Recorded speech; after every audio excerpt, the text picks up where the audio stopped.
So ovarian stimulation, as we know, is the stimulation aims at the development of more than one ovarian follicle to reach the stage of maturity, culminating in release of more oocytes ready for fertilization. What should be our aim? We should have mono-ovulation, that is a single follicle should grow controlled ovarian stimulation where multiple follicular development, not more than 5 to 6 follicles. Goals of ovulation induction to induce monofollicular development and ovulation in an anovulatory infertile woman, to augment ovulation in an unexplained infertility, maximize rate of singleton pregnancies, and minimize risk of OHS. So as we know, anovulatory disorders are divided into 4 types, WHO group 1, 2, 3, but we are going to talk about group 2, that is where the FSH and E2 is normal. That is eugonadotrophic, euestrogenic anovulation.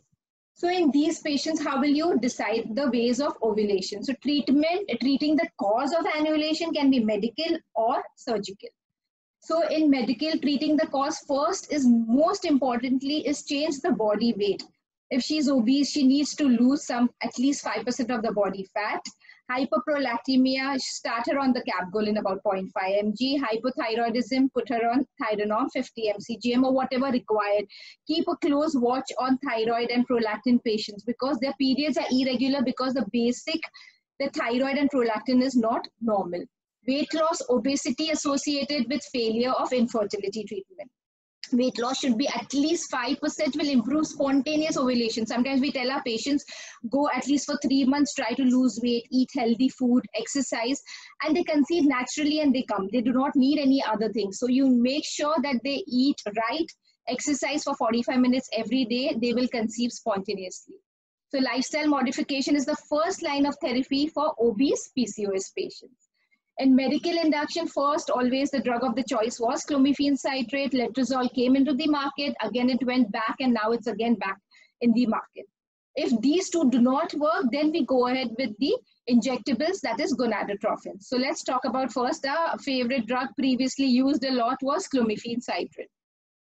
As we know, clomiphene citrate can be started, the starting dose is about 50, you can go maximum to 150 mg. Starting day is day 2 of period, continue for day 5. You can start clomiphene whether day 2, day 3, day 4, day 5, any 4 days does not matter. The results are good. So success rate of ovulation is around 70 to 90% with clomiphene. Pregnancy rate is about 30 to 40%. Live birth is 29%. What are the indications? Like I said, the WHO2, the anovulation patients, unexplained infertility, luteal phase defects in IVF for mild stimulation. So contraindications, when you do not give clomiphene citrate is when she has chronic liver disease, ovarian cyst, abnormal uterine bleeding of undetermined origin, pituitary tumors, hypersensitivity to the drug.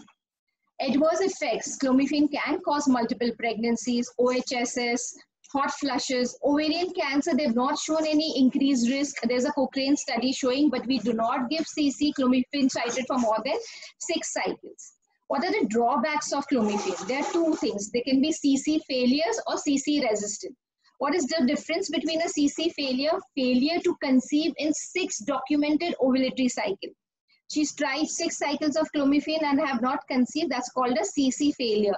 And CC resistant is when you try to start the dose with 50, go up to 150 mg, but the ovaries do not ovulate even in 3 cycles. They are called CC resistance. So methods of using CC. CC can be, like I said, from day 2 to day 5, you can start between 50 to 150 mg. No difference has been observed in ovulation, pregnancy rate or miscarriage rate in CC administered patients. Extended use of CC, and there is stair-step-up protocol. There are these 2. So there was one study in this was a randomized control trial where they had about 160 patients taking CC 100 mg for 9 days continuously from day 2 to 9 days till day 9. And there were other patients, around 158 patients were given HMG, gonadotrophin 75 IU for 5 days. From day 3 for 5 days, gonadotrophins for 5 days, and the results were showing, of course, gonadotrophins gave an ovulation rate of 57 and pregnancy rate was 20%. So extended dose of clomiphene compared to gonadotrophin is better. So extended CC is not more effective than HMG, modest ovulation and pregnancy rate in extended CC group. But as we know, clomiphene citrate would be a cheaper and a safe option than gonadotrophins. Now, which is a stair-step-up protocol of CC. Here you start with 50 mg from day 2 for 5 days. Do a sonography on day 11. There is no rise, no follicles are growing. Increase it to 100 mg for 5 days. Again, repeat a sonography after 7 days. And again, you can increase the dose to 150 mg. After you see within about 21 days, the results, they have shown that not necessary to induce menses. So you know what happens? The time to ovulation was seen in PCOS patient, if they ovulate late. So within 32 to 53 days, they can ovulate. But this is not a great protocol. We are not using the stair-step-up protocol at all. So how long should a patient be on clomiphene citrate? Limited to 6 ovulatory cycles and maximum not more than 12 times. What is the CC resistant in PCOS patients? First thing is you have to tell the patients to have weight loss. Like I said, even a 5 to 10% of weight loss, patients are going to conceive naturally. Ovulation inductions become very easy. Extended use CC, like I said, you can give it for 9 days continuously. You can add glucocorticoids. Sometimes you give insulin sensitizers like metformin to patients. Gonadotrophins, laparoscopic ovarian drilling in resistant PCOS patients, you can think about it that time. Pre-treatment with OC pills. Most of the times when you see, there is always a cyst when you do a day 2 scan. That's why it's very important when you do a follicular study, do a day 2, day 3 scan. Check whether the follicles are seen. When the day 2, day 3 scan, if you see a small cyst, avoid it, cancel that cycle. And give her 2 cycles of OC pills and then take the patient for stimulation. We've seen good results with that.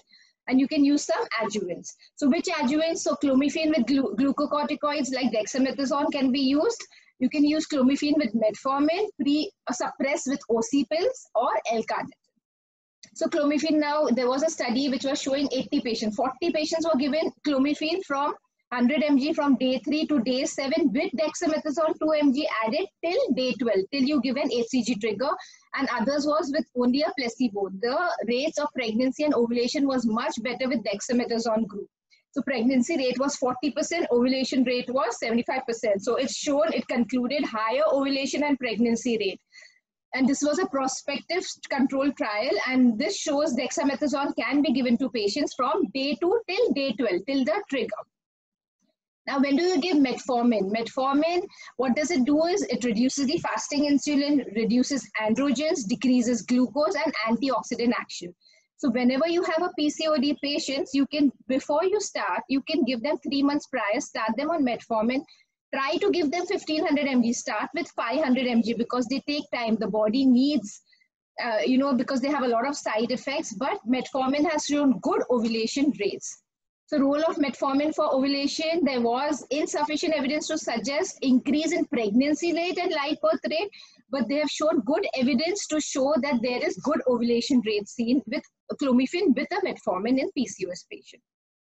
So what does it do? OC pills, how do they act? So it suppresses the HPO axis, reduces the gonadotrophin releasing secretion, reduces pituitary response to GnRH, decreases LH and FSH, and decreases androgens. So I'm telling you, I am very happy giving patients even OC pills for 2-3 months in PCOS patients and then tell them even naturally conceive, and they have conceived naturally. Or then when you go for stimulation, you see the follicles grow very easily. The annulation patients will start ovulating with these medicines. There was a randomized clinical trial of treatment of CC-resistant annulation with the use of oral contraceptive pills. Suppression of the ovary with OC results in excellent rates of ovulation and pregnancy in patients who previously were resistant to clomiphene citrate. So like I said, in CC resistant, use 2 months of OC pills and then start stimulating them. The decrease in ovarian androgen, LH and estradiol will be responsible for improving response. You can use L-carnitine in CC-resistant PCOS. The L-carnitine you can use is adding when with clomiphene resistant, improve the quality of ovulation and the pregnancy and the tolerability. So tamoxifen citrate, yes, we use that also. That is in 20 to 40 mg for 5 days from day 2 to day 5. The effects, so in conclusion, I would say in women with the WHO group 2, which I was deciding to talk on, pooled studies showed that CC and tamoxifen did not have any difference. So you can use CC or tamoxifen in these patients. But then now the best drug which we use, CC was used previously. Now if I have patients, I decide when to use CC, when to use letrozole. Letrozole is the first line of choice of the drug in PCOD patients. In these patients, we always prefer using a letrozole aromatase inhibitors. But in CC is used in low AMH, poor response. In those patients, you can use clomiphene citrate. So you have to decide which drug to be used. Always individualize the patient accordingly and treat them. So here I have seen in very resistant PCOS patient, when you use letrozole, you can start them on the step-up protocol. In resistant PCOS, like you've tried 2 cycles of the regular dose, like that is 2.5 mg 2 times a day for 5 days. And then if it doesn't ovulate with that, try the step-up protocol. That is 2.5 mg on day 2, 5 mg on day 3, 7.5 on day 4, then go increase 1 to maximum 5 tablets. And with 5 tablets every day, when you increase, they will surely, you'll get 2 good follicles for an IUI. And we have not, when patients who have tried 5 cycles and ovulation, when they come back to us, I have just given them this letrozole step-up protocol, and patients have, even they did not need IVF, they've conceived. So I totally believe in stair, increase the letrozole, day to 1, increase to 1 tablet to go up to 5 tablets per day. And that will give you good 2-3 follicles for stimulation. So like letrozole has a shorter half-life of 48 hours, low level of serum E2, no direct anti-estrogenic effect on the endometrium, which is seen with clomiphene citrate. So letrozole like I was talking about the step-up protocol, that is 2.5 mg daily for 3 days, or an HMG and do an IUI. So that's another one. What you can do is start letrozole 2.5 mg 2 times a day for 5 days. Give extra on a day 7, day 9 required, give an HMG 75 IU. If sometimes with letrozole on day 3 and a day 5, also we've added HMG. So the recruitment is good. You have good number of follicles for an IUI. So letrozole step-up protocol is potentially valid novel induction protocol that has privilege of similar pregnancy rate to the standard HMG ovulation induction with a low financial cost and better patient compliance. So the cost is hardly anything. One injection costs around 1,500 here. With a letrozole, you'll have good 2-3 follicles for an IUI. So this was a very big study, Cochrane review of 2018, where there was a randomized control trial with about 7,935 women who were given letrozole, and there was high quality evidence that there was no OHSS, and the best treatment for an PCOD patient where there was little or no difference in miscarriage or multiple pregnancy rates. So I think letrozole should be the first drug of choice for all PCOS patients. So international evidence-based guidelines for the assessment and management of PCOD patients, letrozole should be considered the first-line pharmacological treatment for ovulation induction in women with PCOD with anovulatory infertility and no other infertility factors to show improvement in ovulation rates, pregnancy, and live birth rate. So I totally, with PCOS patients, we've got good results, around 20%, 15 to 20% with letrozole and IUI will give you good results.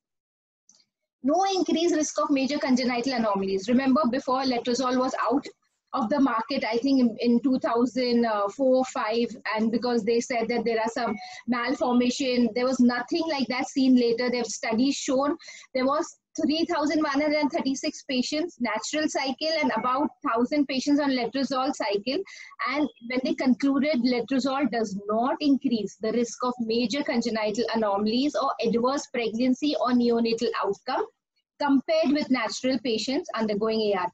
So we have a study showing there is no abnormality using letrozole in patients. Now, when do you use gonadotrophins? You've tried CC, you've done letrozole, and you've not got 2 follicles like you wanted. You can add gonadotrophins with CC letrozole, or you can go ahead with gonadotrophin cycle 2. But we know the drawbacks of gonadotrophins is you can have OHSS because you can have multiple follicles growing, multiple pregnancies. So when do you have to decide? You have to really individualize each patient, decide the treatment accordingly. Do not give the same treatment to each patient. They will act differently. So in gonadotrophins, whether you want to give an HMG or recombinant FSH, I feel there's not much of difference. You can try any, but in a severe PCOS, I would prefer a recombinant FSH. Used oral agents fail to achieve pregnancy, go to gonadotrophin. In unexplained infertility, pre-cycle conception, per-cycle conception rates are higher than CC or letrozole, but requires frequent monitoring and very strict cancellation criteria. You see many follicles growing, you have to cancel the cycle, but even explain the patients that they cannot keep relations. Do not keep relations, because we've seen sometimes patients coming with severe pain in abdomen after that. FSH response dose, daily amount of FSH required to induce the follicular growth varies with individual based on the BMI, cycle history, previous CC response, and previous patient's response to the drug. So what are the protocols? So there is a step-up protocol, step-down protocol, sequential step-up and step-down, low-dose step-up protocol. So as we know, what is a step-up protocol? What it aims to slowly surpassing the FSH threshold, prolonged treatment, late follicular phase, FSH accumulation, and multifollicular growth. So in step-up protocol, day 3 of your cycle, start her on an FSH 75 IU every day. And after 7 days, do a sonography. So in this, if you see a follicle more than 10 mm, continue the same dose till you give a trigger. Do not change it. So once you see the follicle is 10 mm, continue 75 IU till the follicle reaches 18 mm, give trigger or tell them to have relation or do a IUI. And if the follicle is less than 10 mm after 7 days, you do, then you will, if it is equal to 10 mm, you continue the same dose. If it is less, increase to 37.5. Again, after 7 days, do a sono. If it is increased, then tell them to continue the same dose. If it is not increased, then again increase it to 37.5. Maximum you can increase it to 225 IU. Do not increase more than 225 IU. If the follicles do not increase, the size on 225 IU, cancel the cycle. So step down protocol mimics physiological FSH profile, starting dose presumed to be response dose, dominance established more quickly, but step down is very risky. We see a lot of OHSs in these step down protocols. Step up is always safer. So what does it step down protocol? On a day 3, you can start with FSH 150 to 250 IU. Give it for 5 days. Do a sonography every 3rd day in this case. In step up, you could even do it every 7 days, but here every 2 to 3 days, do a scan. Once the follicle is more than about 9 mm, you can start decreasing the dose. Keep decreasing the dose to 37.5 every day, and once the follicle reaches 18 mm, give a trigger and do it. But in these, and if the follicle reaches more than 10 mm, if the follicle is not increased, continue the same dose. But very high chances of having ovarian stimulation with a step-up protocol. Low dose FSH, starting dose should be 50 IU, mono ovulation 70%, less OHSs and multiple pregnancy, no anti-endometriotic activity. Drawbacks will be cost. It's very expensive. Duration of the treatment is very long. So there was a comparative randomized study in PCOS patients showing a step-up and a step-down protocol.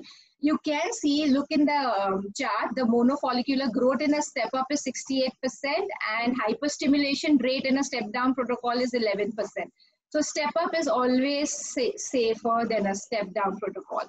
Major inconvenience is long duration of FSH stimulation. With long duration of FSH stimulation, patients' money is also increasing. So with a 20% chance, you tell them, I can give you about 20% chance and you pay around 30,000 on injections. It's very tough for a patient to go ahead with this. So whenever in an IUI, I would not prefer anybody to go for a step up or a step down. Best is give letrozole or clomiphene from day 2 for 5 days. Give around 2 or 3 gonadotrophin injections, that's it. And I'm sure you'll get 2 follicles. Like I said, in a resistant PCOS, it's better to go ahead with a increased dose of letrozole from day 2 to day 5 and you will get follicles. Maximum 1 injection if required. So the key of issues of any step down regime is to estimate the FSH threshold of a follicular development in order to determine the starting dose. In PCOS patients highly sensitive to FSH, a low dose step-up protocol could be the first line of therapy in order to determine individualized FSH threshold. For the next cycle, a step-down protocol may be used. Trigger. Now, the end point of any ovulation induction protocol is depending on the trigger. Now, when do you decide when to give the trigger, which trigger to be given, at what dose to be given? So, criteria is follicular diameter and endometrial thickness. As you know, once the follicle grows, the endometrium has to grow. When the follicle size increases, the endometrium will grow. So when you're ready for ovulation, the endometrium is around 9 mm plus. So why is trigger given? Administration of an ovulation trigger permits better control timing of the LH surge and reliability of occurrence of ovulation. It also provides the opportunity for better timing of intercourse or an IUI. So optimal follicular size for trigger in natural and CC IUI cycle. The follicular size should be 22 mm in a CC, clomiphene citrate cycle, follicular size of 19 mm in a natural cycle. And it is very important that you do not give an HCG trigger earlier, when it's a 16 mm, because it will cause a premature LH surge and may result in follicular atresia. Delayed HCG administration can happen after ovulation sometimes. So when do you hold the trigger? Now we have all the three guidelines, ACOG, ASRM and ESHRE. So what does the ACOG guideline says? It says that when you see more than 3 follicles, more than 15 mm, do not give a trigger. What does the ASRM guideline says? 3 follicles more than 15 mm plus a E2 more than 1000 to 1500 pg, picogram per ml, stop, do not give a trigger. ESHRE says, talk to the patient. You can even convert them into an IVF cycle if the patient is ready instead of cancelling them. What trigger do you use? So now, depending on whether you want to give a 5000 IU or a 10,000 IU, you want to give a urinary or a recombinant HCG. So subcutaneous recombinant HCG and a urinary HCG shows equivalent efficacy in induction. However, recombinant is better tolerated because patient can self-inject themselves subcutaneously. But there's no difference in giving a 5000 or a 10,000 also. When do you decide you want to go for a laparoscopic ovarian drilling? So now you have a very resistant PCOS patient, a lean PCOS patient, very high levels of LH in these patients. You've tried all the medical management, have given little bit of gonadotropin 3-4 injections, not conceiving. Patient does not want to go for an IVF-ICSI. You can try to do a laparoscopic ovarian drilling in these patients. So surgical approach to ovulation induction we've seen little bit of, it's better, but you have to make sure the rule of 4, do not do too much of diathermy. Again, you cannot decrease the AMH level. So you have to be very careful when you're doing an ovarian drilling. Young age, raised LH, exaggerated response to gonadotropin, non-feasibility with intensive monitoring requires laparoscopic assessment of the pelvis. You can talk to the patients. There are a lot of studies saying whether you want to do unilateral ovarian drilling or you want to do bilateral ovarian drilling, whether you do not want to do ovarian drilling, because now if there is an exaggerated response with gonadotropins, we are not worried because we have an agonist trigger. So we do not have much of OHSS seen nowadays in a PCOS patient. What's the rationale of IUI? It increases the chance of conception for the couples based, increasing the chance that maximum number of sperms reaching the site of fertilization. Why COS with IUI? So increasing number of eggs available for fertilization, controlling timing of ovulation, prevention of premature LH surge to time the inseminate and increase pregnancy outcome. So when do you do an IUI? After 32 to 36 hours or 24 hours, whether you want to do double time IUI or single IUI. So there is no difference in your pregnancy rate with 2 insemination compared to single. So if the count is good, husband's count is good, tell him do an IUI after 36 hours and tell him to have relation. Only when you are using a donor sperm, I would suggest you should do a dual IUI. Only whenever you use a donor sperm. 36 hours insemination had higher pregnancy rates compared to 24 hours. Now, what does the NICE guidelines talk about in IUI? So NICE guidelines say that you do not need to do IUI in patients where if they can have relation. In 2 years, you tell them to have, if she's ovulating well, tell them to have relation within 2 years. If she does not conceive, then only go ahead with IDF, but they do not have any IUI. They only do IUI only when psychosocial behavior, when they cannot consummate marriage, same-sex couples, discordant HIV couples. Only in these people they suggest to do an IUI. Predictive factors. How can you say the IUI is going to get good results if the young female less than 30 years, total sperm motility more than 5 million, ideal stimulation protocol 2 follicles at least more than 16 mm. If you do an E2 which is more than 500 picogram per ml IUI performed with a soft catheter, you are going to get around 20% chances of conceiving. Now, double IUI, a randomized control trial compared the effectiveness of a single versus double IUI, and it showed no significant difference. So we prefer always to do an IUI within 36 hours after the HCG trigger, and we tell them to have relation. And I'm sure, if they have to conceive with a single IUI is good enough.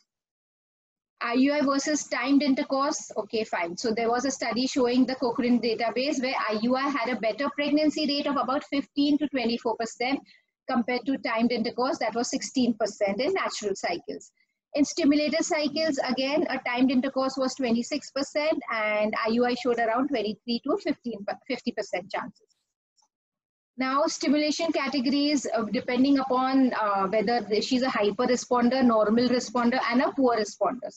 So most important, even with an AMH, I really believe in an AFC, antral follicular count. So you have to go ahead with a good AFC. When you scan yourself or a radiologist, you send a patient, you ask them for an AFC. So if the AFC is more than 12 follicles, she's a PCOS, between 5 to 11, she's a normal responder, less than 5, she's a poor responder. So we decide the dose according to the response. So starting dose can be 75 and a hyper responder, normal responder 150, and a poor responder you can go up to 225 IU. So now there was something called as a fast trial and there was a FORT trial. So there were 503 couples assigned to conventional infertility treatment, diagnosed with unexplained infertility, first time treatment. So what did they show? They did 3 cycles of clomiphene citrate IUI. If it didn't work, go to 3 cycles of an FSH and then do an IUI. So 6 cycles of IUI. If it doesn't work, go ahead with 6 cycles of IVF. Now, what is an accelerated arm? That was 3 cycles of clomiphene citrate IUI. If it doesn't work, do not go to a FSH. Directly shift over to 6 cycles of an IVF cycle. So this randomized control trial determined that FSH and IUI have no added value. So try CC IUI, doesn't work, shift over to an IVF. So you can tell your patients try 3 to 4 cycles with clomiphene or letrozole. IUI doesn't work. If they want, give them a gap of 2 months and then go ahead with an IVF.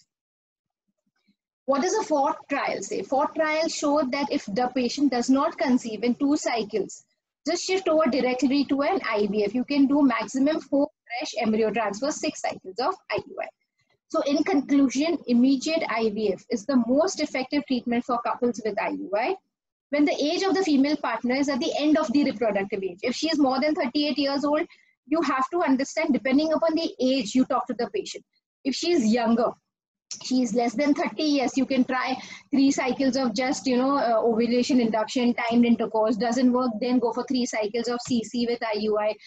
Then 3 cycles of CC plus gonadotrophins with IUI. If that doesn't work, then shift to IVF.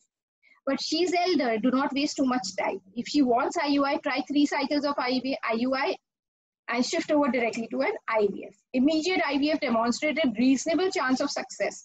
But as we know, it's very difficult to explain the patients. We need to give them 2 to 3 chances of IUI. Tell them if it doesn't work out, IVF will be better. When the good AMH, good AFC, the chances are very good high. Immediate IVF showed superior pregnancy rate and fewer cycles required also. So between the FAST and the FORT trial, women less than 40 years, you give an CC.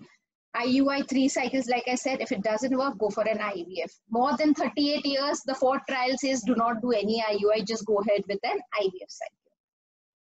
So in conclusion, you have a less than 33 years old, less than 2 years of marriage, you can explain them for timed intercourse, ovulation induction. If that doesn't work, then go ahead with IUI for 3 to 6 cycles. And if that doesn't work, go ahead with ICSI. Now, if you have a patient less than 33 years, but more than 2 years of marriage, directly go for IUI 3 to 6 cycles, no more timed intercourse, and then IVF. And if she's between 35 to 37 years and more than 1 year of marriage, now age, because of her age, her AMH is going to be decreasing. Go for COS with IUI 3 cycles. And if more than 37 years, directly talk to the patient for IVF ICSI. So this was for, I was just talking about a protocol for IUI.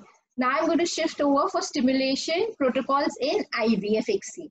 I hope IUI protocols, you all have an idea. If it doesn't, then I will, again, if you all have any questions for the IUI, we'll talk about it later. Now I'm going to talk about all the different protocols for stimulating an IVF cycle. See, as a gynecologist, you can always stimulate your patients and then send them directly for a pickup, or you can even go in an IVF center. So basic stimulation protocols I'm going to tell you, which is very simple.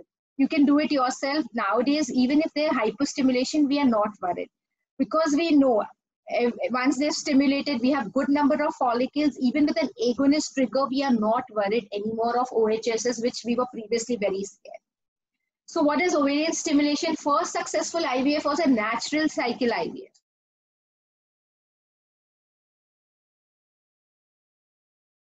Pregnancy rate.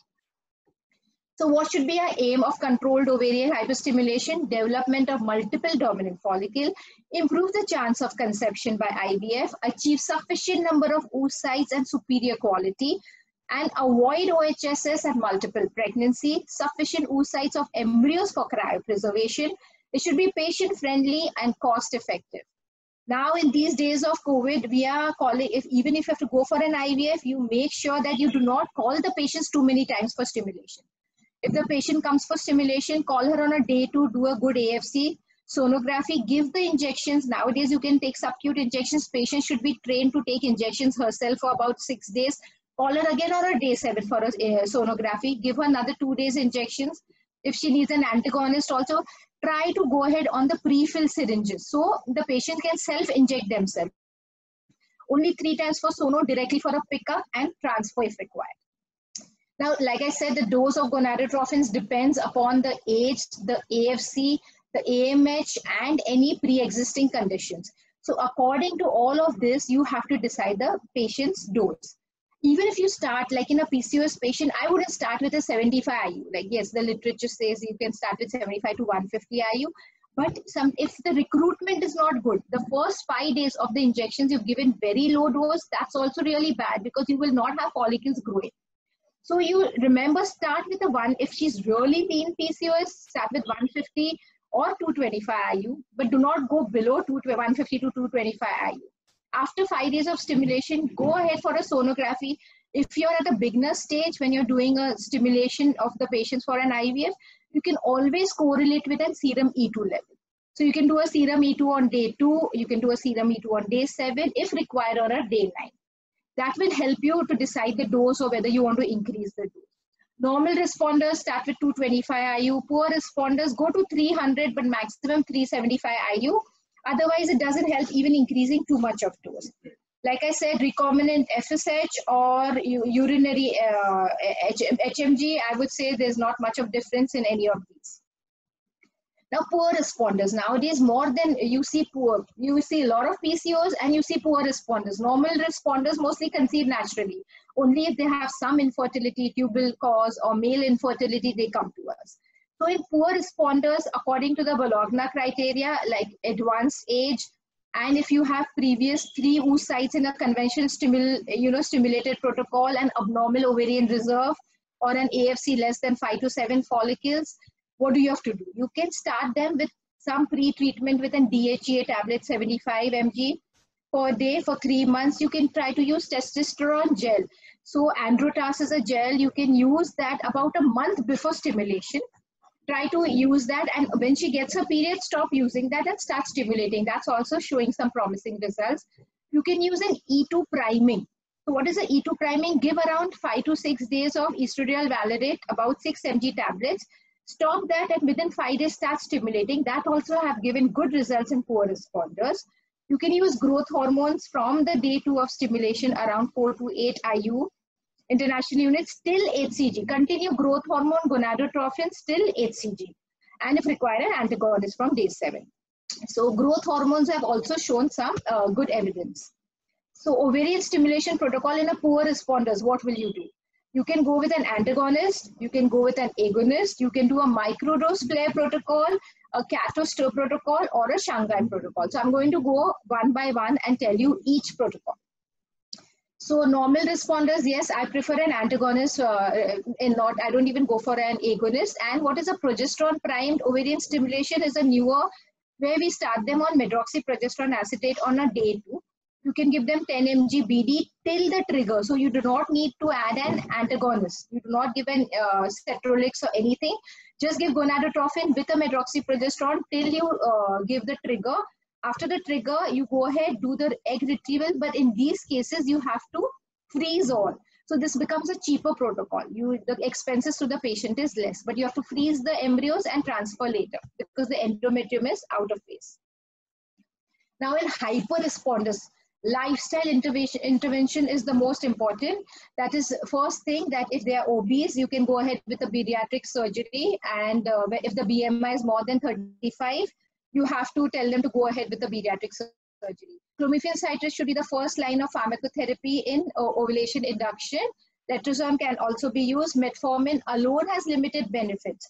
So metformin you can use in PCOS patients about 2 months before you tell them to start using. Laparoscopic ovarian drilling can be used as a second line of treatment, and no clear evidence for efficacy or acupuncture or herbal mixtures. So now in hyper-responders, you start them with metformin about 1500 to 2000 mg. Increase is shown an increase in pregnancy rate, no conclusive evidence for increase in live birth rate. And it of course decreases OHSS charge. Stimulation protocol in hyper-responders, always in hyper-responders can only go ahead with an antagonist protocol. You cannot go ahead. Previously, when we used to start stimulation, we were doing long protocol, which was so scary. Because in long protocol, we've had a lot of PCOD patients having ascites, pleural effusion. We had to admit them, ICU admission. That was really bad. Now, with an agonist trigger, we do not see even one patient needing all this. So now we are not worried. A PCOS patient, what do you know? You can start them on Apgar OBs about 3 months before. Give minoxidil. That also increases good chances, good M2s. We've done a study showing that also giving good M2s. With that, add metformin to it, and after that, go ahead with only an antagonist protocol. When you stimulate, it should be only an antagonist protocol. You will surely get good M2s. Antagonist protocol, agonist trigger, freeze all the embryo and transfer in next cycle. You will have no issues. Freeze all these PCOS patients' embryos. And additionally, add capvolin 0.5 mg from the day of trigger, so patient is not going to have any OHSS. Agonist, so GnRH agonist, what was that? So previously, when we used to use that, what was the action? First, there is a flare effect which leads to an increase in LH and FSH. On continuation, there is a suppression of the HPO axis. And you can use daily dose, or you can use a depot of Lupride, and it can be subcutaneous, IM, intranasal. So this is the way. So of the previous cycle, now you've decided the patient, before she gets a period of the previous cycle, day 21, start her on Lupride about 1 mg every day. Once she gets her menses, we go ahead with decrease it to 0.5 mg, and with that give her gonadotropins every day till the HCG trigger. So you do not use an antagonist in these patients. You are using Lupride. This is the long protocol which we were using previously, around I think about 10 years back. We all were using long protocol here. But that can never be used in a PCOS patient. You can try to use this in an endometriotic operated patient. You can give a depot and then start them. Or in a poor response, you can try an agonist protocol. But a hyper responders poor, you can never ever go ahead with a long protocol. What is a short protocol? Here, directly on a day 2, your patient comes, we do a sonography. There should be no ovarian cyst. You see what? First thing on the sono, you see what's the AFC. No cyst seen, endometrial lining is less than 5 mm. Start her on gonadotropin from day 2. Continue the gonadotropin, and you can use an antagonist when the follicle is around 14 mm and give a trigger.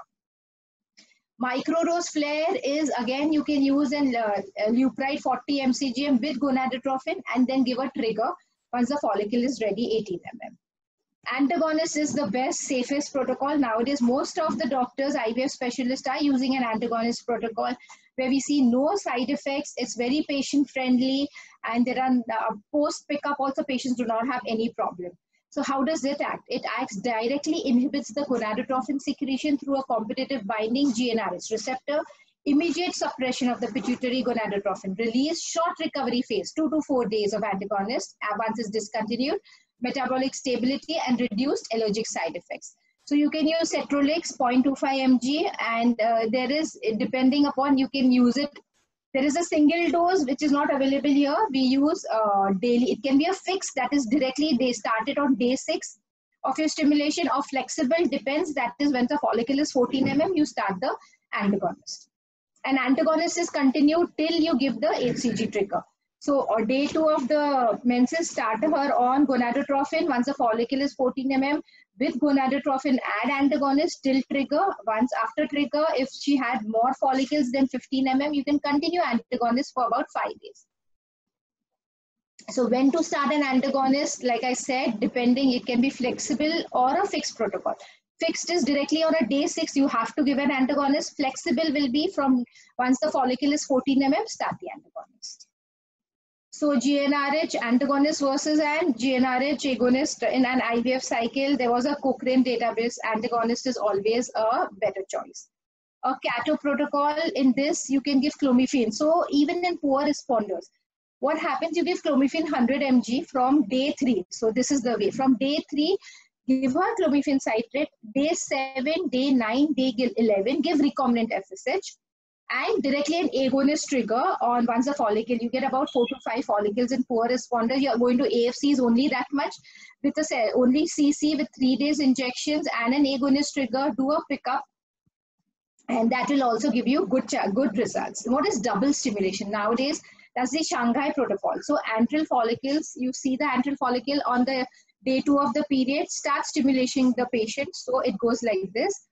So once the follicle, start stimulating the patient on day 2. Once the follicles are ready, 18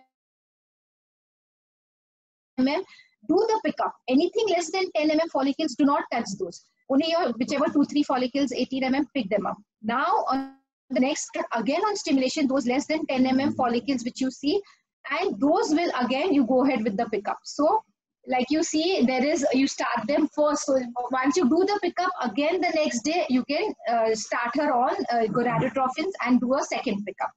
So you can try to pool more embryos only if there is a good AFC seen after the pickup. That's the time. What is mild IVF? So mild IVF is gonadotrophins are administered at a lower dose for a shorter duration. Or when oral like CC and letrozoles are not helping, we give them mild. So now here you give a CC for 5 days, give gonadotrophins. So you give day 2 to day 5, clomiphene citrate 100 mg. Day 7, start her on gonadotrophins and an antagonist once the follicle is 14 mm. And you will continue gonadotrophins antagonist till the HCG. Then do a pickup and a transfer.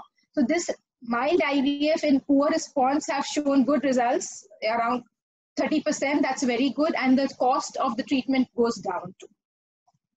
So how do you monitor? So to determine an adequate response to ovarian hyperstimulation, to decide the trigger time, to identify women of risk of OHSS. So how do we monitor? Transvaginal sonography. Whenever required, do a serum E2. So if you are very confident about your sono, yes, you do not need. But when you think that too many follicles growing in an PCOS or in a low ovarian reserve, you have to do a serum E2 to get an idea. So monitoring day 2 serial transvaginal USG for follicle and endometrial assessment. LH-FSH E2 if required on a day 2. Occasional serum E2 only if required on a day 6, day 8, day 10. Serial USG day 8 follicles should be around 10 mm, indicates good growth. On a day 8, if you see more than 10 mm, fine, the follicles are doing good. Follicular growth is about 2 mm per day. Now E2 should be more than 200 on a day 2, indicates again good growth. Serum progesterone, if you're deciding if you want to transfer, you have to do a serum progesterone more than 1.5. Please do not transfer the embryos, freeze them. Now trigger. When more than 3 follicles of more than 18 mm, give trigger with either a recombinant or an normal. But I prefer a recombinant HCG Ovitril in IVF cycles, 250. OPU can be scheduled after 35 hours after trigger. Oocytes can be aspirated in a 3 hours window of time between 35 to 38 hours without compromising the results. What are you going to use? Urinary HCG, recombinant HCG, GnRH agonist, or a recombinant LH? HCG 5000 or 10,000 IU, recombinant will be around 250 IU. Dosing will be when you have to use an agonist trigger, it can be 0.2 mg subcutaneous. Injection leupride acetate can be 4 mg subcutaneous. So urinary HCG versus recombinant HCG, no evidence of a difference between the live birth rate or ongoing pregnancy rate.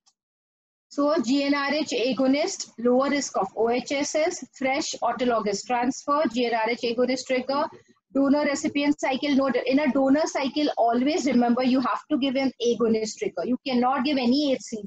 You cannot cause any problem to a donor. Dual trigger. So sometimes nowadays we're using a lot of dual trigger when you want to improve the quality of the oocytes. So here we give a dual trigger. That is, we given one agonist and one Ovitril. So both of them together, it works. So conclusion, in an hyper-responder. So main thing, remember, you have a PCOD patient in a hyper-responder. Start metformin 5 weeks prior, reduces the OHSS chances. Antagonist cycle, always an antagonist cycle in a PCOS patient. With an agonist trigger, 0.2 mg deca you can use. Agonist trigger, freeze all whatever oocytes you get, create the embryos, freeze all the embryos. Next cycle, when she gets her period, do her sonography. If the ovary is silent, start her on the cycle. Blastocyst transfer, avoids OHSS, multiple pregnancy, and no complications. You will get very good high M2 rates and good fertilization rate. Thank you. I think hopefully everybody has an idea about the stimulation protocol in IUI and IVF. I'm ready to, if you all have any questions.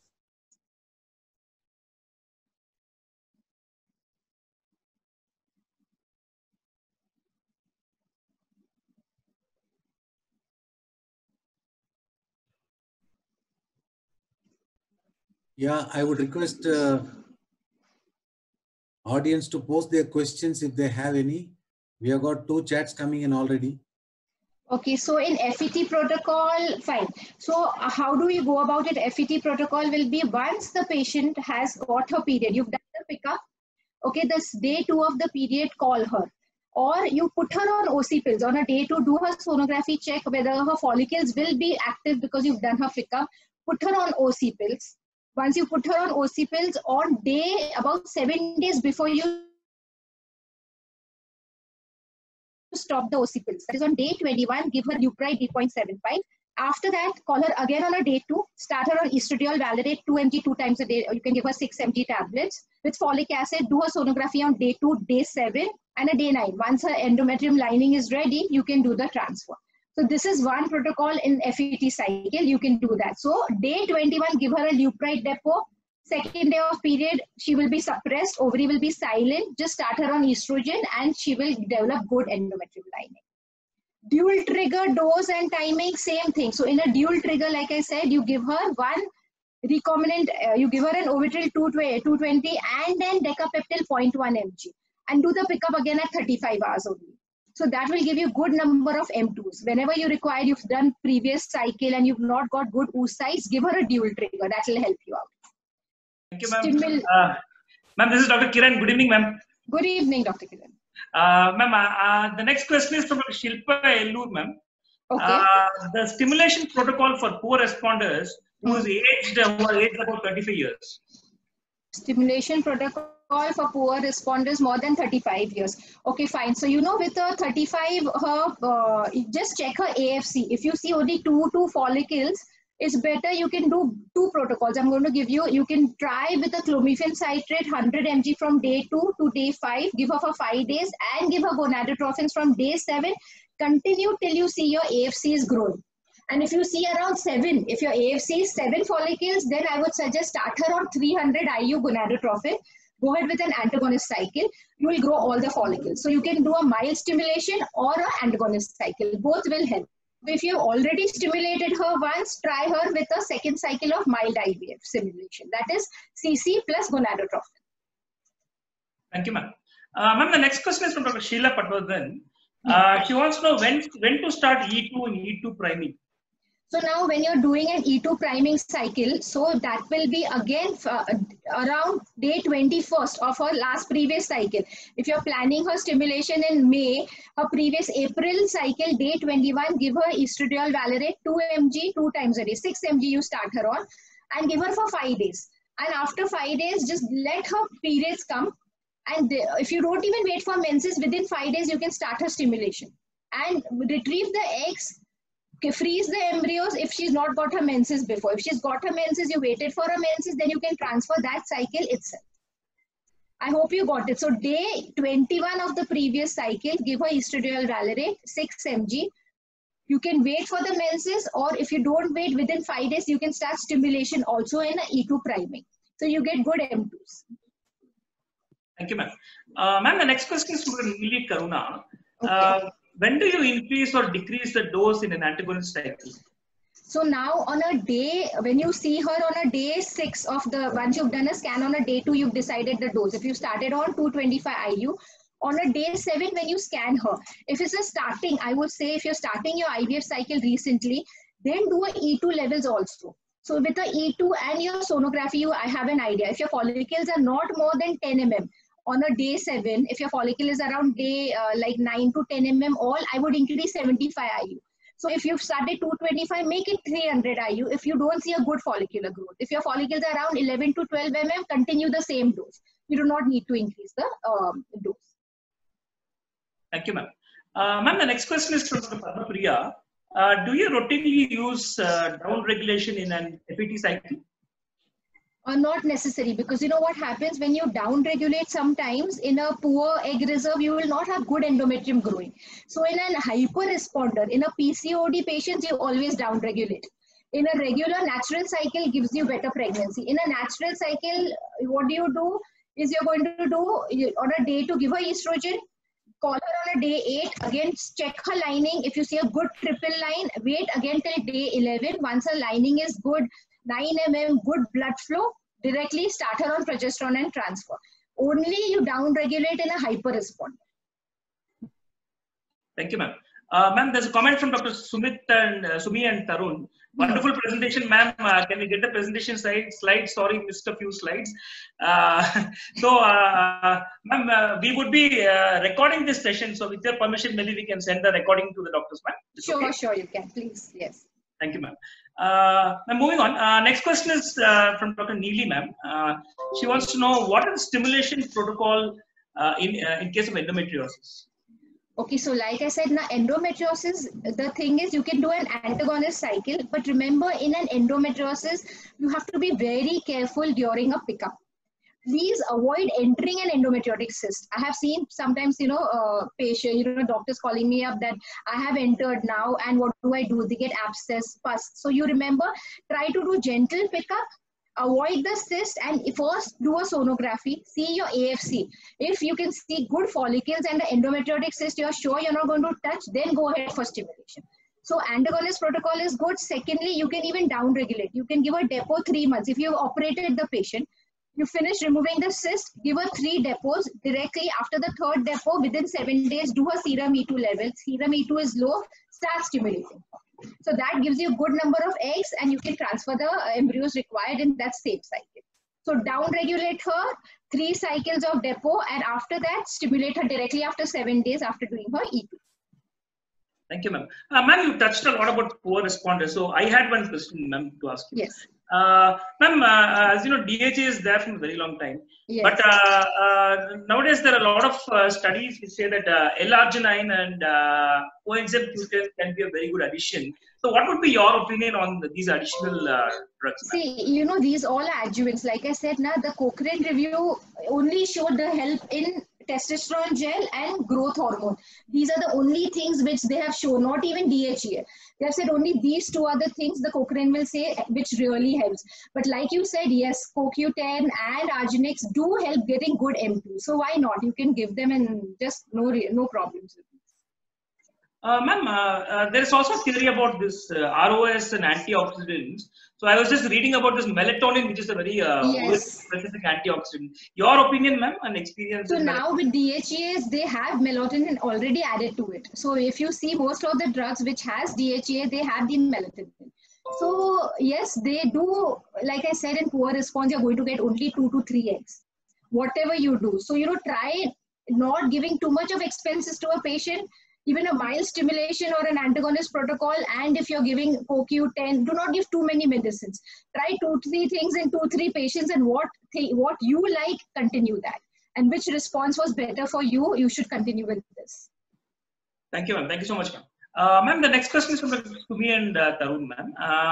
How to decide whether gonadotropins have to be started on day 2 or the day after clomiphene citrate?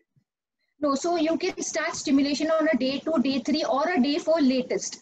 So that is depending upon the like I said, on the sono, there should be no cyst, and the endometrial lining should be less than 5 mm. Then you can start stimulation. So there should be no ovarian cyst, and the lining should be less than 5 mm. Start stimulating. It doesn't matter whether it is day 2 or a day 3. Doesn't matter. Thank you, ma'am. Ma'am, from the next question from Padmapriya from Trichy. In batch IVF, how to do E2 priming? Okay, so now in a batch IVF, what you do is you give an OC pills. Instead of OC pills, you can put them on estradiol valerate the whole 20 days. So what every batch IVF is, you put 15 days or 20 days of oral contraceptive pills. Do not give that. Start them on estradiol valerate and stop that directly whichever date you've decided, and after 7 days stimulate them. So that's the best way you can do estradiol priming in batch IVF, because many of the people who are doing batch IVF are doing estradiol valerate. You do not wait for them to bleed. If you want your patients to bleed, now I don't know if some patients are like, how will you start stimulation without periods?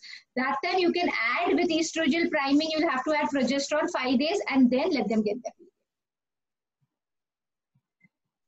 Thank you, ma'am. Still there are a few questions, ma'am. Can we take them, or is it okay? Sure, no problem. Okay, ma'am. Thank you, ma'am. Ma'am, the next question is again from Dr. Neeli Karuna. In FET, if the patient is on 12 mg of E2 for 10 days and the ET is 6 mm, how to improve the situation, ma'am? So now you have started, but you remember sometimes over starting a 10 mg is too much. You can start 2 mg, 4, 6 mg. If it doesn't work, slowly increase gradually. Sometimes over priming, over estradiol valerate will also not grow. So next cycle, try with a no dose also. And if it, do not give so much. 10 mg is too much to start with. First, give her a trial cycle. Just do without anything, whether her lining is growing. If it doesn't grow, you've tried 10 mg, increase the dose, doesn't grow, try GCSF. If it doesn't grow, you can do a natural stimulated cycle. That is, you give her letrozole tablet for 5 days from day 2 to day 7. Let one follicle grow. Keep looking at the follicle. With the follicle, even the endometrium has to grow. So when you stimulate her ovaries, let one follicle grow. With the follicular, you will see one lining will improve. Once the lining is about 7 mm, then you can plan the transfer. Thank you, ma'am. Ma'am, the next question is, are there any tips from your side for having better outcomes with IUI? In IUI, you have to first explain the patient that there's only 15% chances. If the child, only if I have seen very good results in resistant PCOS because they're anovulation. So in anovulation, you ovulate the patient, all the PCOS patient can conceive. So remember, you make sure you see a follicle size, like I said, around 20-21 mm, then only give and trigger. Sometimes, the follicle has never grown. 16-17 mm, you get excited, start triggering. Wait for a 20 mm, give the trigger, 36 hours, you see the rupture, and then do an IUI. That will give you better chances. And only single IUI is enough. And tell them, when you give the trigger, that day tell them to have relation. After 36 hours, do an IUI, and after IUI, tell them to have relation for the next 3 days. That will improve the chances. Thank you, ma'am. Ma'am, any opinion on a brief description of the gonadotropin profile in IUI cycle? Okay, so now if you want a gonadotropin cycle in an IUI, I wouldn't want you to start completely only gonadotropin in an IUI. It's very expensive and the results are only 20%. So always start, give a CC letrozole plus gonadotropins. So what you can do is you give her a letrozole 2.5 mg. If it is a, I'll talk about both the poor response and then hyper response. So in a poor response, you can give clomiphene citrate 100 mg from day 2 for 5 days, and after that you give her day 7, day 8, day 9 gonadotrophin.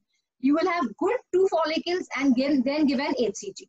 This is in a poor response. In a hyper responder, letrozole tablet itself, in a, like I said, the increasing dose, it plays wonders. I have seen so many of resistant PCOs sent by Gynac, could not stimulate, and they have conceived just with letrozole. So I think everybody should try the increasing step-up dose letrozole, and if with that, if you require, give maximum 1 dose of gonadotrophin 150 on a day 8 or day 9. Thank you, ma'am. The next question is from Neeli Karuna. Is there any timing of the last injection of depot and start of stimulation in case of endometriosis? And she also wants to know when to cancel the cycle. Okay, so now in an endometriotic patient, you have given her a depot. After 10 days, do a serum E2 and start stimulating. Don't wait for a period. Because in an endometriotic patient, you're not going to, because you've given 3 depots, you know she's not going to get her menses. Wait for 7 to 10 days, do a serum E2 less than 50, start stimulating her. And what was the second question you said? After that, when do you cancel? You cancel only if the follicles are not growing. You've given good 7 days of, so this is a very important question. So now patients, doctors, when they stimulate, they don't know, should I cancel the patient? So what you do on a day 7, when you scan, do a serum E2 also on a day 7. If the E2 is less than 100, you explain the patient there are very meek chances that the follicle is going to grow. So directly explain the patient, let's try another protocol and another cycle. So on a day 7, do a E2 level in a poor responder and an endometriotic patient, where you are not sure whether the follicles are going to grow. So E2 less than 100, you have to talk to a patient that let's cancel the cycle, and next cycle increase the dose, whatever. If you started this cycle with 225, increase it to 300 next cycle and start stimulating. Thank you, ma'am. Ma'am, you spoke about testosterone gel. So the next question is from Dr. Malini Madhu. She wants to know when to start and how long to use this testosterone gel, ma'am. So in a poor responder, you have to use a testosterone gel if you're planning the cycle 1 month previous, 1 cycle before. So if you're doing it in June, go 1 month before. Day 2 of period till her menses come. Give her for around approximately 21 to 27 days. On her thighs or inner forearm, you have to give the gel. So there is a pump. You have to press. I think Shield also had a pump, right? You all also had some testosterone. Yes, ma'am. Yes, so the pump, you all have the pump which you push the whole pump inside, you get the dose. 2 pumps, inner thighs or on the forearms, once a day from day 2 of period for 21 days. And once she gets a period, you cannot give testosterone, then just gonadotrophin. Thank you, ma'am. Ma'am, the next question is from Shilpa Eluru. When we decided to go with clomiphene citrate plus HPH, HMG and poor responders, how do we decide whether HMG after CC or both from day 2? No, I would suggest, see, if the AFC is around 7, if you get more than 8 follicles on both the side, give clomiphene with gonadotrophins from day 2. If you see only 3 follicles on both the side, then give only CC for 5 days and then from day 7 add gonadotrophins. Because giving CC plus gonadotrophin from day 2, you're going to increase the cost, but you see the AFC is only 3 follicles. You're not going to increase much. So depending upon the AFC, you'll decide. If you see more than 7 follicles on each ovary, then give both together from day 2. Thank you, ma'am. Ma'am, what would be the timing of double IUI in donor sperms? So in double IUI donor sperm, you can do it at 24 and 36 hours. So you've given the trigger after 24 hours and then the next day. So you can do that way. That will improve the chances in donor sperms. Thank you, ma'am. Ma'am, the next question is there any difference between RFSH and HMG stimulation? I really don't think so. You can use a good HMG product, known company, use that. Only in a hyper responder like a PCOS, I would say at least 5 days give a recombinant. FSH, do not use an HMG. Only in PCOD and very like an AMH more than 8, 9, use 5 days of or 7 days of recombinant FSH. And then you can shift over to HMG. But I like HMG. HMG is a good drug. Thank you, ma'am. Ma'am, probably the second last question from Dr. Jean Daisy, ma'am. She's asking, could you please repeat the increasing dose of letrozole? So this is on a day 2 of your period, the patient's period start with 2.5 mg. Day 3, go to 5 mg. Day 4, go to 7.5 mg. Day 5, go to 10 mg. And day 6, go to 12.5 mg. So one tablet have increased. So day 2, 1 tablet. Day 3, 2 tablets. 3 tablets, 4 tablets, maximum 5 tablets. That will make sure you get good 2-3 follicles. Thank you, ma'am. Ma'am, I had one question just for curiosity. Ma'am, there is so much debate about letrozole and clomiphene. Are there any specific profiles where one has to or one can use clomiphene citrate? Any specific patient profile? I only use letrozole mostly for only hyper responders and PCOS patient. I still use clomiphene in low responders, poor responders, or normal responders. You can decide 2 cycles of CC. Then if it didn't work, go for 2 cycles of letrozole. Keep changing. Don't keep. But in a PCOS patient, letrozole shows good results. So except PCOS, you can use CC in other patients. No problem. Thank you so much, ma'am. So with this, I think we had a very, very exhaustive and elaborative discussion, ma'am. So thank you so much, ma'am. I think the presentation was wonderful, both in content and your style of presentation. I've heard your talks earlier also.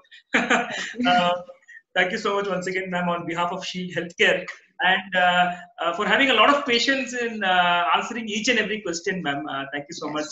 Thank you, and thanks a lot, Shield, for inviting me for the webinar. Thank you. Thank you, Dr. Nikita. Thank you, esteemed audience. Wonderful energy and lot of usefulness, ma'am.